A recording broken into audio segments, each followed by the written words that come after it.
আলাইকুম। আজকে একদম রান্না করার মতো কিছু নাই। এই যে মুরগির পা রান্না করব, আলু দিয়ে রান্না করতেছি। এক টুকরা চিকেন ছিল শুধুমাত্র, এই যে এটা ভাজি দিয়েছি এখান দিয়ে। মানে ঘরের ভিতরে পুরুষ যারা আছে এরা খাবে না, মুরগির পাটা খায় না, তো আমাদের জন্য আমরা এগুলো আমাদের জন্য রান্না করতেছি। এই যে বসাইতেছি, সব কিছু সুন্দর করে কষাই।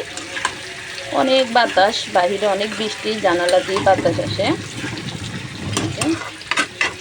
কালারটা খুবই সুন্দর আসছে।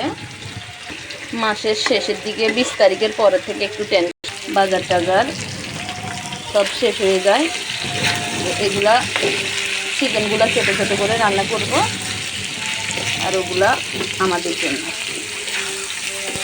এই তো কি আর করার, সংসার করতে তুই আর বুঝছি সংসার করতে যে কত কষ্ট, কত ঝামেলা, কত প্যারা সংসার জীবনে।